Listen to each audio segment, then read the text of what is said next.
Thanks for watching 2 News at 6 tonight. With the government still shut down, federal SNAP benefits are set to expire here in Utah on November 1st. That is just 9 days away.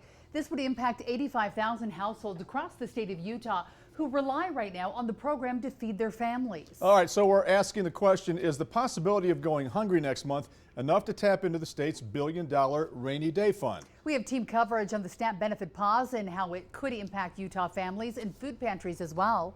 Liv Kelleher first tonight. And Liv, can Utah's rainy day fund be used to maybe keep SNAP funded while the government is still shut down?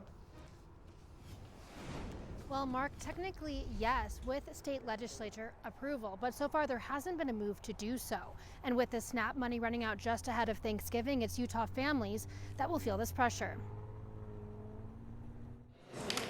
The state, the government, anywhere and anyone that can help should really put their front foot forward and really help what they can. The Rainy Day Fund is Utah's savings account. Earlier this month, Governor Spencer Cox said the fund reached $1.5 billion in 2025. According to a congressional spokesperson, some of that could be used to fund SNAP if a special session is called and a vote is passed. Utah receives $33 million on average every month to pay for SNAP. Or about 2% of the Rainy Day Fund. I reached out to the offices of Governor Cox, Lieutenant Governor Deirdre Henderson, House Speaker Mike Schultz, Senate President Stuart Adams, and members of the Executive Appropriations Committee. I asked if the state's resources could be used to bridge SNAP's funding gap. No one was available to speak today. In a statement, Speaker Schultz said the problem wasn't made in Utah and said gridlock in D.C. needs to end. I asked a direct follow-up.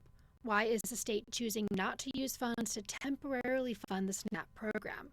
I did not get an answer from his office. It's really hard to enjoy the holidays when you're stuck on, will I be able to pay for groceries? Will I be able to eat this week? Will I be able to feed my children? Mom Abby Park says SNAP helps put food on her family's table. Her husband works full-time, but with 2 kids and a third on the way. I didn't know how much help we needed until we got it, and now that it's taken away, it's so much harder to just go back to our daily lives, not realizing that we needed that much help. A congressional spokesperson did tell me that even if the state was able to provide these funds, the USDA has suspended their electronic transfer services, meaning there's no way to get that money onto SNAP cards. Reporting live from the Capitol, Liv Kelleher, KUTV 2 News.